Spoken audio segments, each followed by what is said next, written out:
Okay, where are we? Today we're going to study, I'm going to talk about Aristotle's, you might call it Aristotle's comparative politics, and focusing on the idea of the regime. This is the theme that you remember in the opening day. I said was really the central concept or the leading thread of this course, and it's in books 3 through 6 of Aristotle's Politics that he develops his idea of the regime and regime politics. Book 1 that we spoke about last time really in a way tells us something about the, you might say almost the metaphysics of Aristotle's Politics. Today, Aristotle speaks more empirically, more politically about what a regime is. His idea of regime, politeia, again, the same word that was used for the title of Plato's Republic, is the centerpiece of Aristotle's Politics, literally. It occupies the theme of the middle 3 books, books 3 through 6. These books are difficult in many ways. They're complicated. They're not everybody's favorite part of the book, but they are my favorite part because it tells us more precisely than anywhere else how Aristotle understands the nature of politics. And that, after all, is what we are most interested in. A regime refers to both the formal enumeration of rights and duties within a community, but it also addresses something closer to what we would call the way of life or the culture of a people. Their distinctive customs, manners, laws, habits, moral dispositions, and sentiments. And Aristotle's constitutional theorizing begins by asking a simple question. What is the identity of a city? What gives it its identity and enduring existence over time? And his answer is the regime. The regime is what gives a people and a city its identity. Aristotle distinguishes between what he calls the matter and the form of the regime. Let me examine both of these in turn. The matter, the substance, the material basis of a regime concerns its citizen body, that is to say, the character of those who constitute a city. And here he rejects a number of alternatives for what constitutes a citizen body. He rejects the idea that the city is defined simply by a group of people who inhabit a common territory, the same space, as it were. The identity of a polis, he writes, is not constituted by its walls. That is to say, it is not constituted by geography alone. And similarly, he rejects the idea that a regime can be understood as a defensive alliance against invasion by others.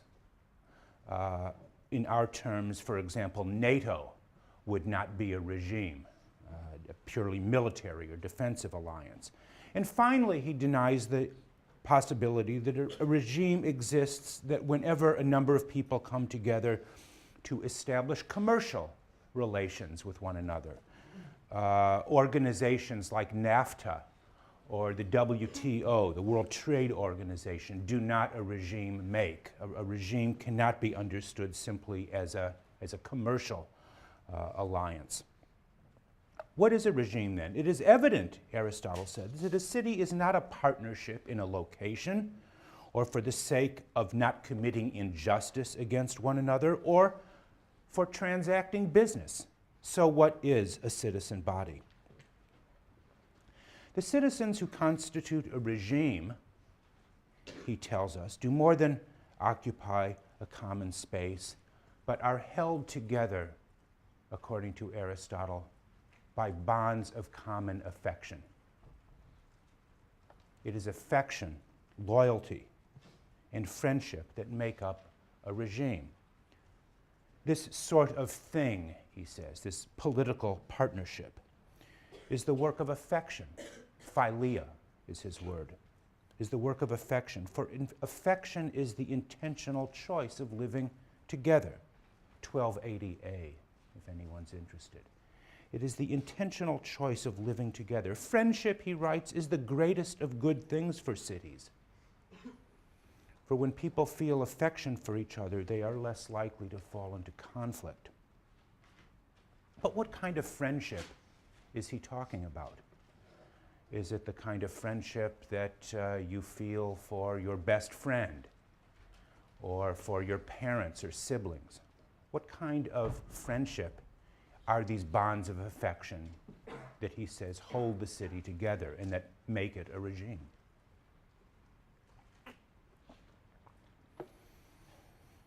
Political friendships, he tells us, are not the kind of thing that require us to forego our own individual identities in the way that one might find in passionate relations of love. Right? Rather, they presuppose relations, that is to say, political relations, not between lovers or even best friends of some kind, but between civic partners who may in fact be intensely rivalrous and competitive with one another for positions of political office and honor. Civic friendship, civic philia, is, in other words, not without a strong element of what might be thought of as sibling rivalry, in which each citizen strives to outdo the others for the sake of the civic good. Many of you have siblings and know a little bit about what sibling rivalry is like. Siblings, as everyone knows, may be the best of friends, but this does not exclude strong elements of competition, rivalry, and even conflict for the attention of the parents. And fellow citizens, for Aristotle, are like siblings, each competing with one another for the esteem, the affection, and the recognition of the city that serves for them as a kind of surrogate parent. That is the way that Aristotle understands a civic body, a citizen body. So that when he says that citizens are held together by ties of common affection, he means something very specific.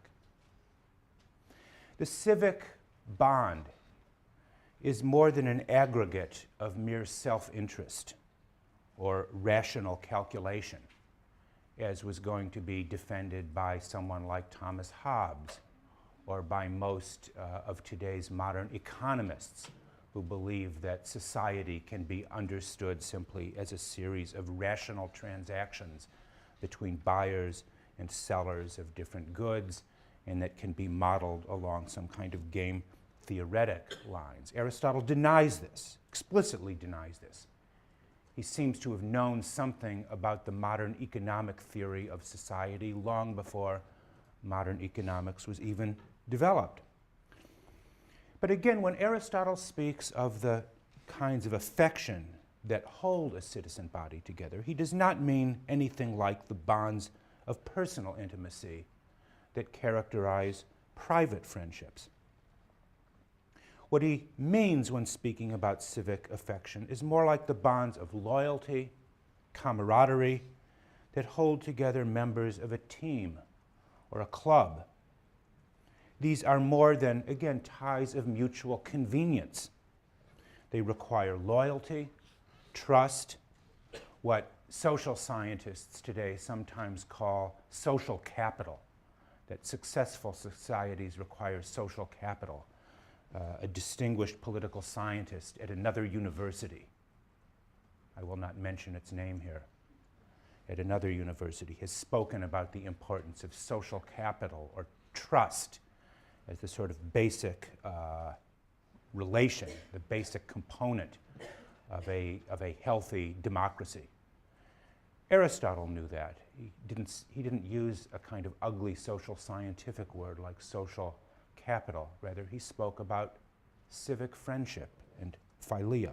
The political partnership, he says, must therefore be regarded as being for the sake of noble actions and not just for the sake of living together.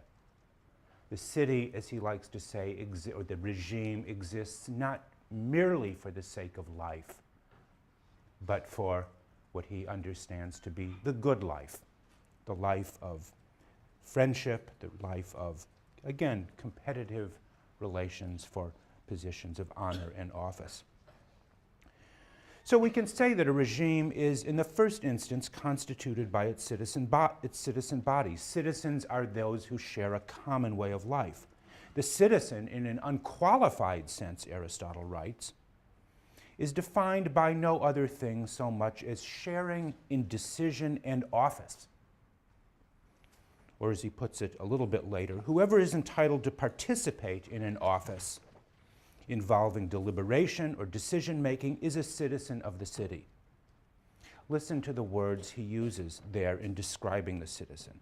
A citizen is one who takes sharing in decision in office, who participates in deliberation and decision-making. A citizen is one, therefore, who not only enjoys the protection of the law, is not merely, you might say, a passive beneficiary of the protection of society and its laws, but is one who takes a share in shaping the laws and who participates in political rule and deliberation. Aristotle even notes, you probably observed, that his definition of the citizen, he says, is most appropriate to citizens of democracy, where in his famous formulation, everyone knows how to rule and be ruled in turn. It is this reflection on the character of the citizen that leads him to wonder whether the good citizen and the good human being are one and the same. Can a person be both, as it were, a good man, a good person, and a good citizen? Famous discussion in Aristotle's book. Aristotle's answer to this is perhaps deliberately obscure. The good citizen, he tells us, is still relative to the regime. That is to say, the good citizen of a democracy will not necessarily be the same person or the same kind of person as the good citizen of a monarchy or an aristocracy. Citizen virtue is relative, or we might say regime relative. Only in the best regime, he says, will the good citizen and the good human being be the same.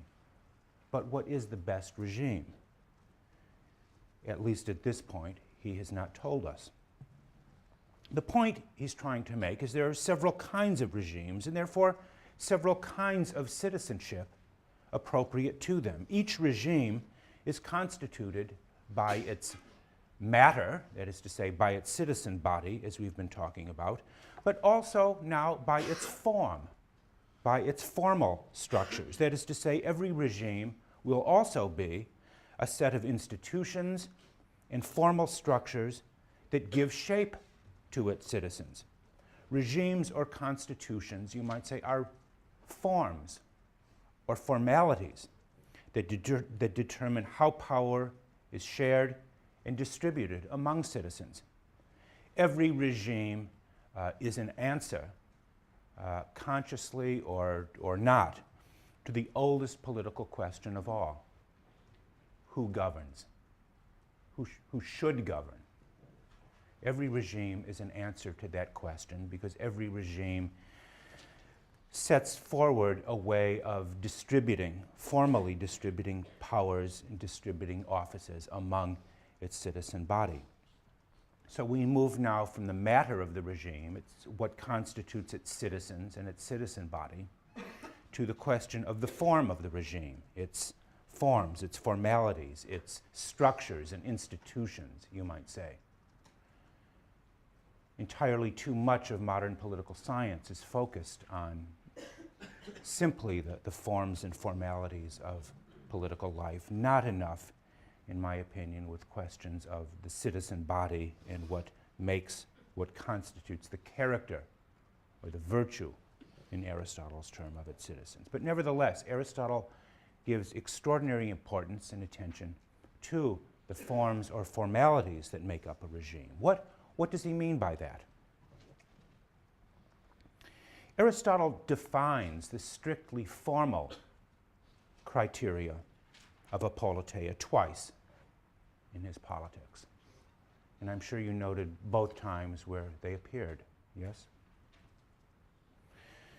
Book 3, Chapter 6, famous definition. The regime, he says, is an arrangement of a city with respect to its offices, particularly the one who has the authority over all matters. For what has authority in the city is everywhere the governing body, and the governing body is the regime.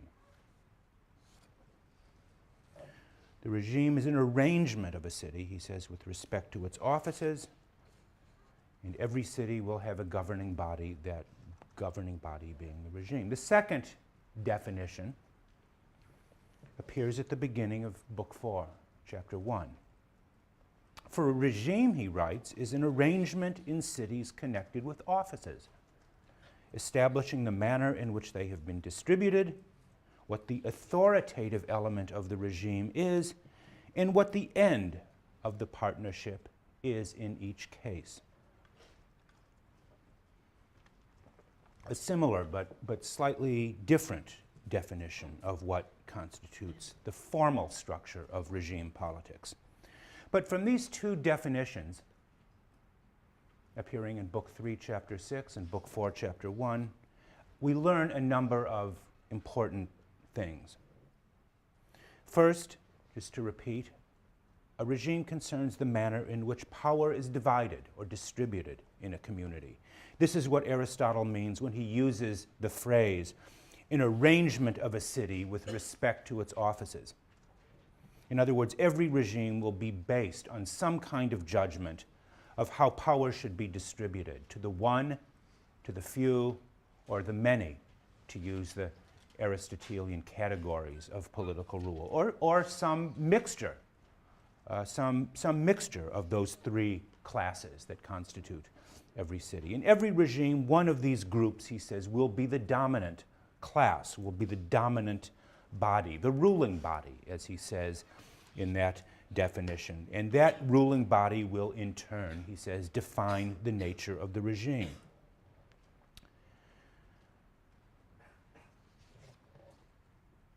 But Aristotle tells us something more than this.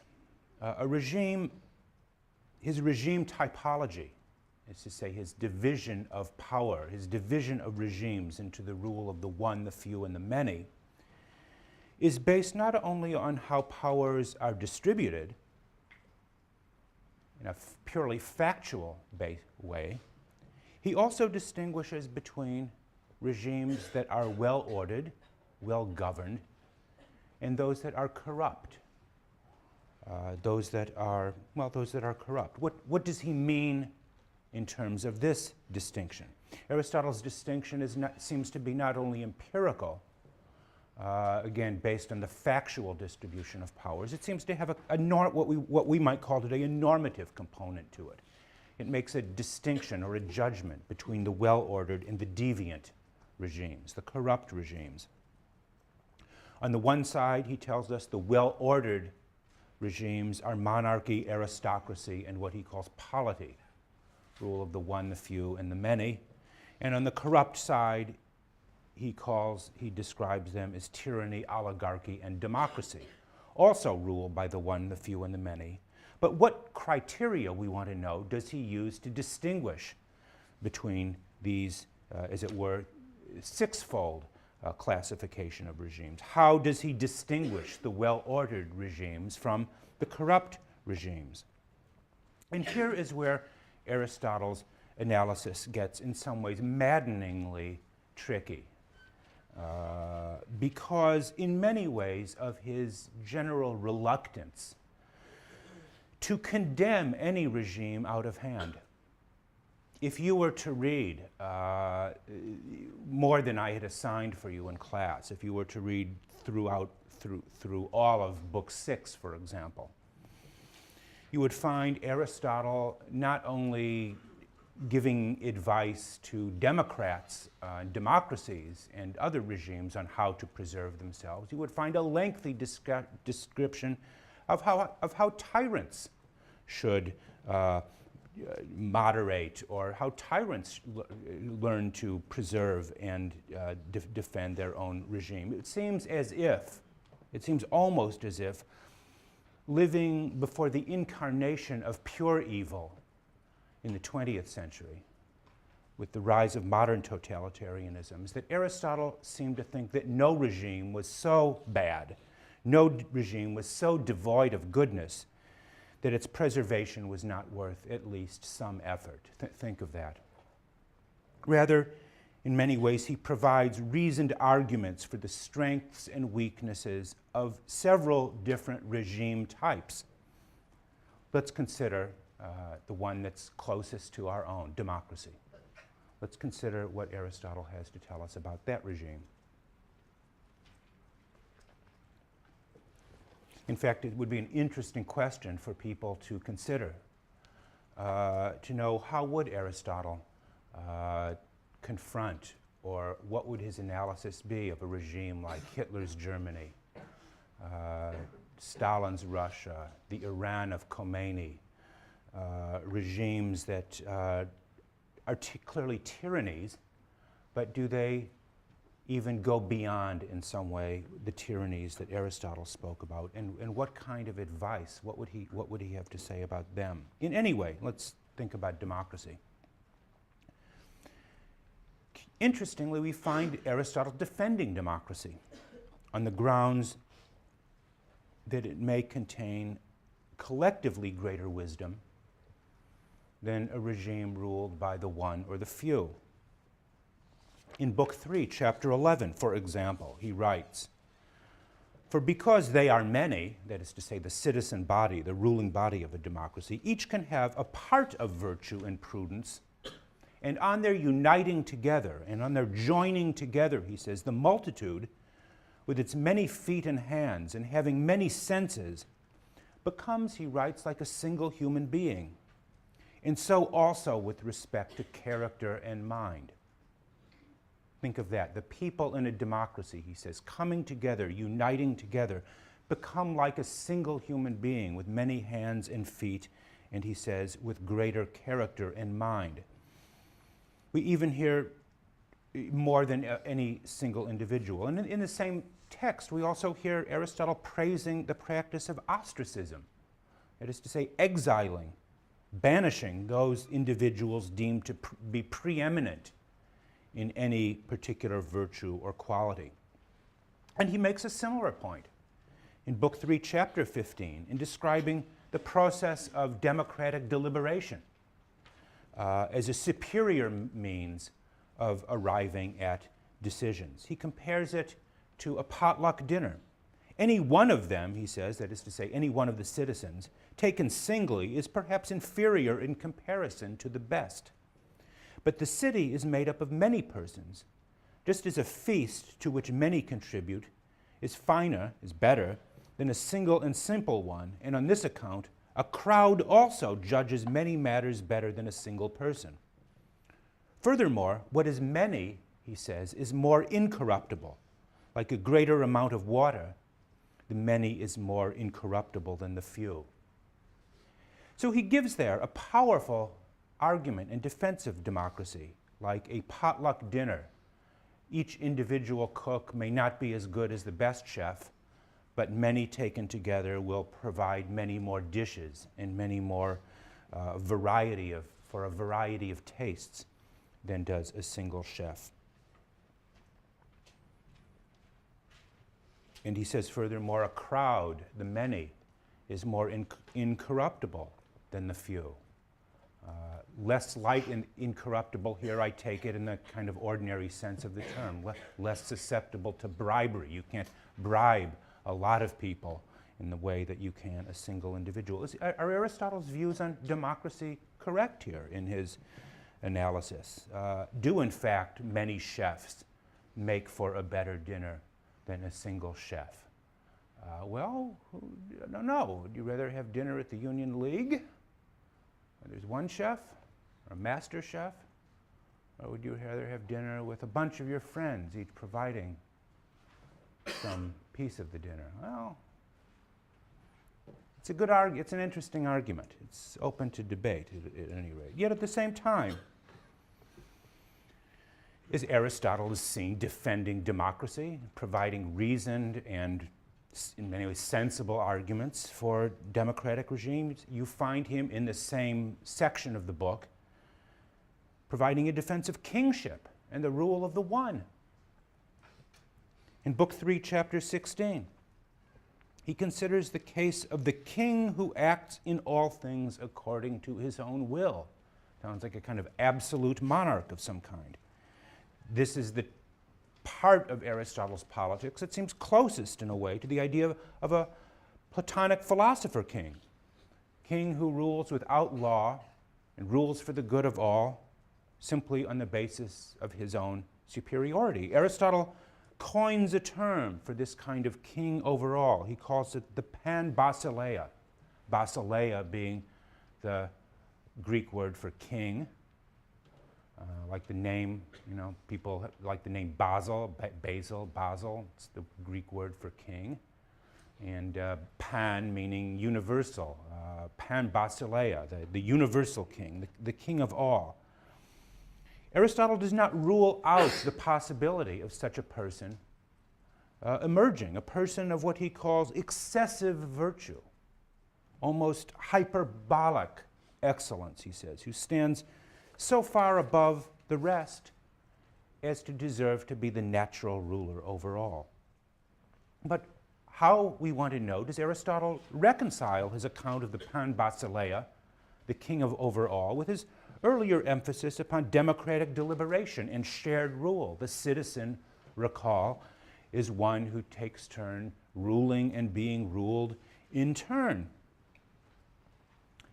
When readers look at Aristotle's account of kingship, and particularly this notion of the pan-basileia, the king over all, this suggestion must at least occur that there is a hidden Alexandrian or Macedonian streak to Aristotle's political thinking that owes more to his native Macedon than to his adopted Athens, the idea of universal kingship.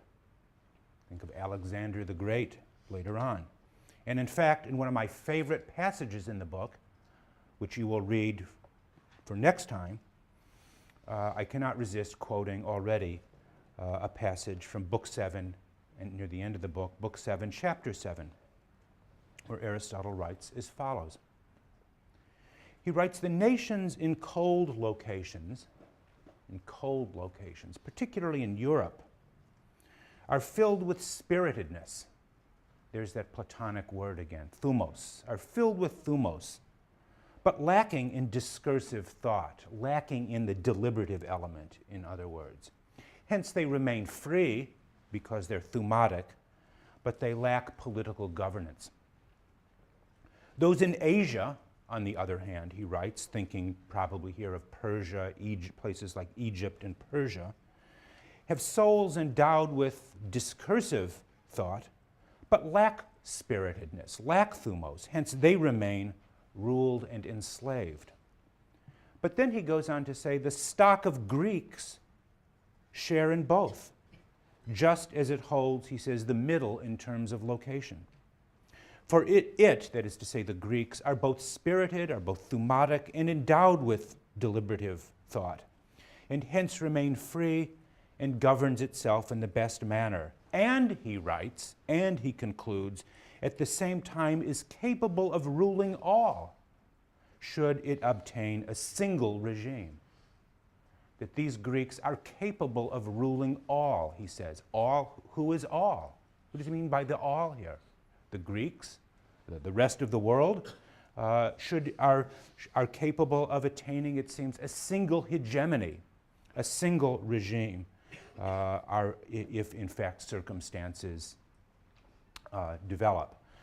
So here is a passage in which Aristotle clearly seems to be pointing to the possibility of a kind of universal monarchy under Greek rule, at least as a possibility. And this passage I read at length is important for a number of reasons. Let me just try to explain.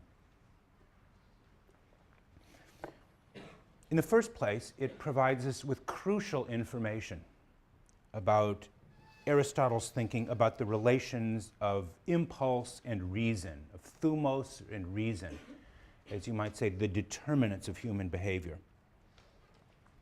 The crucial path term in that passage is this, again, this Platonic term, spiritedness, which is both a cause of the human desire to rule and at the same time a cause of our desire to resist the domination of others.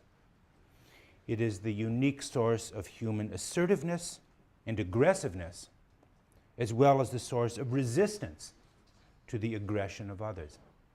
It's a very important psychological concept in understanding politics. And second, the passage tells us something about certain additional factors, extra, in many ways, extra political factors, such as climate and geography, as components in the development of political society. Apparently qualities such as thumos and reason, thumos and deliberation, are not distributed equally and universally. He says he distinguishes between the peoples of the north, he calls them the Europeans, spirited and warlike, but lacking thumos, those of Persia and Egypt containing highly developed forms of intellectual knowledge, no doubt thinking about the development of things like science and mathematics in Egypt, but lacking this quality of thumos, which is so important for self-government, for self-rule. These are, one might think about this, these things, he says, are at least in part determined by certain kinds of natural or geographic and climatic qualities.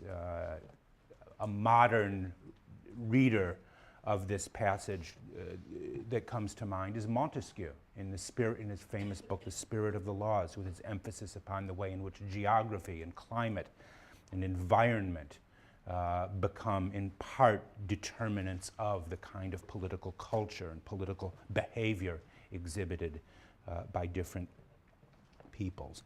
And finally, this passage tells us that under the right circumstances, at least Aristotle suggests, the Greeks could exercise a kind of universal rule if they chose. He does not rule out this possibility. Perhaps it testifies to his view that there are different kinds of regimes that may be appropriate to different kinds of situations, to different situations. There is no one-size-fits-all model of political life, but good regimes may come in a variety of forms. There seems to be, at least built in to Aristotle's account of politics, a certain flexibility, a certain latitude of discretion that in some passages even seems to border on a kind of relativism. But nevertheless, Aristotle understands that a person, this pan basileia, this person of superlative virtue, is not really to be expected. Politics is really a matter of dealing with less than best circumstances, which is perhaps one reason why Aristotle gives relatively little attention to the structure of the best regime. Such a regime, which I do want to talk about tomorrow, Wednesday, is something to be wished for, but is not, for practical purposes, something to which he devotes a great deal of time. Most regimes, and for the most part, will be very imperfect mixtures of the few and the many, the rich and the poor. Most regimes, for the most part, most politics, for the most part, will be struggles between what he calls oligarchies and democracies, ruled by the rich oligarchies, ruled by the poor democracies. In that respect, Aristotle seems to add an economic or sociological category to the fundamentally political categories of few and many.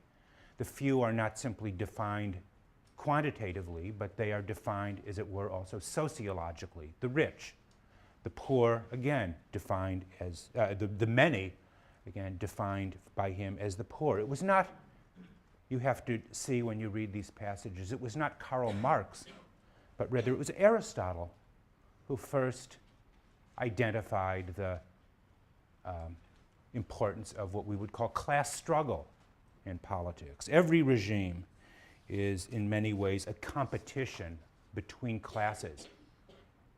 But where he differs from Marx, right? Where he differs is he believes that the fundamental form of competition between classes is not just for resources. It is not a struggle over who controls what Marx calls the means of production. It is a struggle over positions of honor, of status, and positions of rule. Struggle is, in short, political struggle, not economic struggle. Every regime, he believes, will be in some ways a site of contestation with competing claims to justice, with competing claims to political rule, for who ought to rule. There is, in other words, not only a partisanship between regimes, but partisanship within regimes, where citizens are activated. Different groups of citizens, different classes of citizens are activated by rivalrous and competing understandings of justice and the good. The democratic faction, he tells us, believes because all are equal in some respects, they should be equal in all respects. The oligarchs, he tells us, because people are unequal in some respects, they should be unequal in all respects. For Aristotle, the point and purpose of political science is to mediate the causes of faction, to help causes of faction that lead to revolution and civil war. Aristotle's statesman, Aristotle's statecraft, his political science, is a form of political mediation, how to bring peace to conflict-ridden situations. It is always surprising to me that many people think that Aristotle ignored or has no real theory of political conflict, when it seems to me conflict is built in to the very structure of his understanding of a regime. And again, not just conflict between rival regimes, but conflict built into the nature of what we would call domestic politics, different classes contending with different conceptions of justice. And how can the political scientist bring peace, bring moderation to these deeply conflict-ridden situations? Aristotle proposes, how does he propose to do this? He proposes a couple of remedies to offset the potentially warlike struggle between various factions. And the most important of these remedies is the rule of law.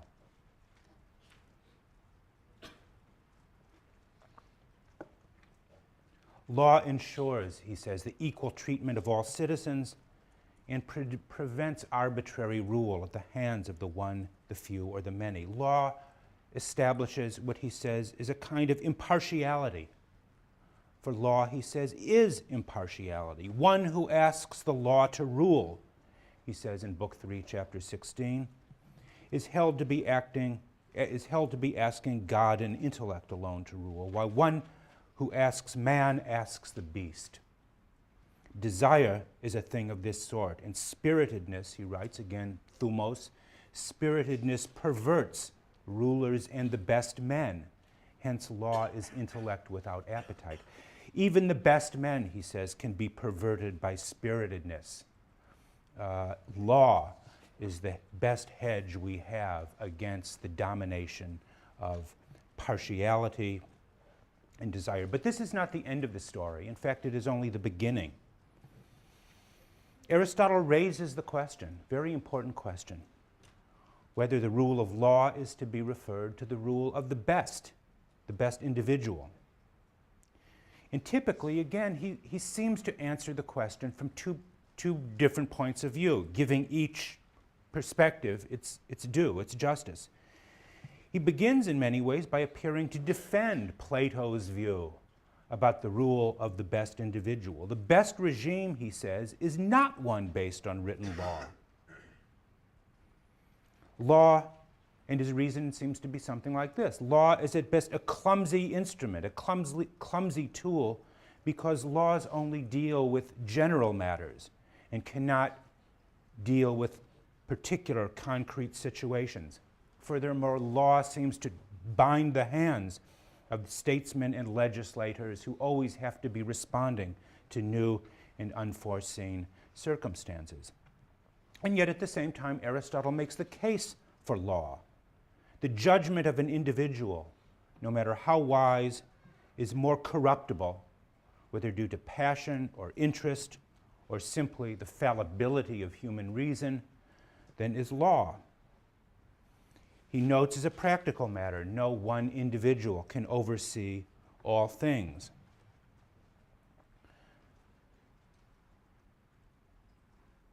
Only a third party, in this case law, is capable of judging adequately.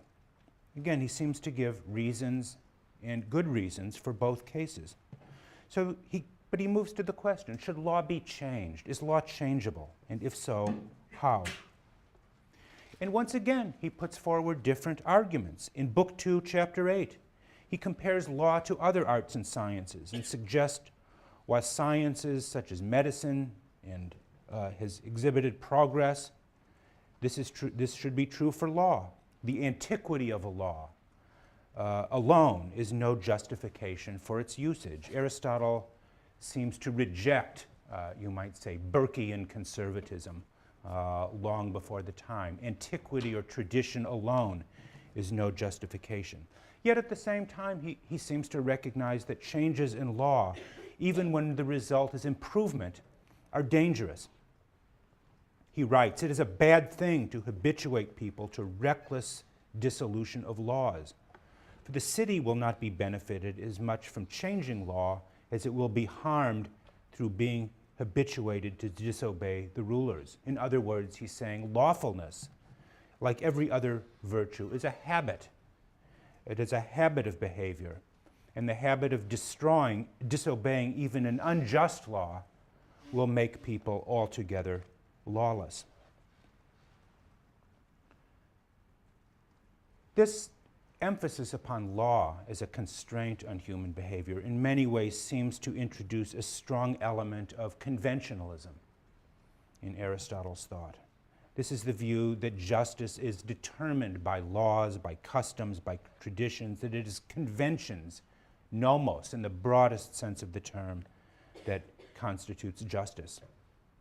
And as I indicated, there's also seems to be a certain degree of relativism associated with this. Since conventions vary from society to society, the standards of justice will seem to again be regime dependent. And this seems to be entirely consistent with parts of Aristotle's anthropology. After all, if we are political animals by nature, then the standards of justice must derive from politics. A right that transcends society cannot be a right natural to man.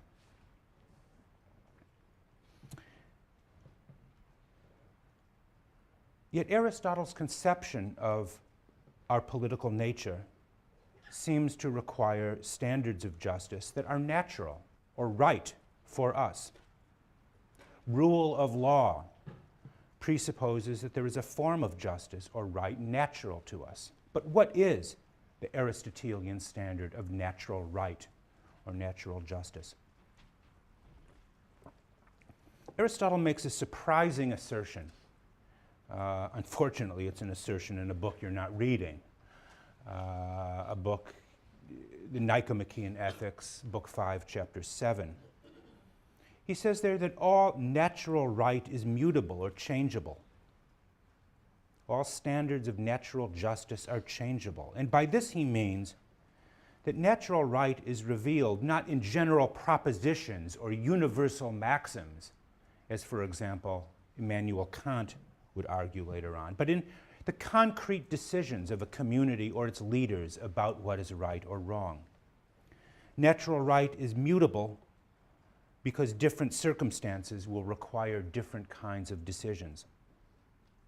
So does this mean then that for Aristotle there are no universally valid standards of justice or right? That it all depends on circumstances? That justice, like the good citizen, is, as it were, regime dependent? Is this not to fall into the boundless field of Machiavellianism that declares right and wrong to be entirely relative to circumstance, context dependent? Is that what Aristotle is saying? Not at all. Aristotle emphasizes the mutable character of natural right, in part to preserve the latitude, the freedom of action required by the statesman. Every statesman must confront new and sometimes extreme situations that require inventiveness and creative action. And in such situations where the very survival of the community may be at stake, we might call these emergency situations, the conscientious statesman must be able to respond appropriately. 9/11, for example. A moral law that refused to allow the statesman to protect the community in times of crisis would not be a principle of natural right, it would be a suicide note. To a considerable degree, Aristotelian standards of natural right reside in the specific decisions, the concrete decisions of the ablest statesman. These cannot be determined in advance, but must be allowed to emerge in response to new and, again, different and unforeseen situations. What is naturally right, what is right by nature in peacetime, will not be the same as what is naturally right or right by nature in times of war. What is right in normal situations will not be the same as what is right in states of emergency. The statesman, in the Aristotelian sense, is the one who seeks to return as quickly and efficiently as possible to the normal situation. And this is what distinguishes Aristotle from Machiavelli and all those later thinkers who take their bearings from Machiavelli. I'm thinking of thinkers like Hobbes, like Carl Schmitt, and Max Weber in the 20th century. All of these thinkers take their bearings from the extreme situation, situations of civil war, of social collapse, of national crisis. The Aristotelian statesman will not be unduly affected by the occasional need to depart from the norm, whether this means the to take an American case, the suspension of habeas corpus, as Abraham Lincoln did during the Civil War, or the regrettable need to engage in domestic espionage. But in any case, the Aristotelian statesman's goal will be the restoration of the conditions of constitutional government and rule of law as quickly and, again, as efficiently as possible. On that grim note, I think, I'll let you go, and we will conclude Aristotle next time.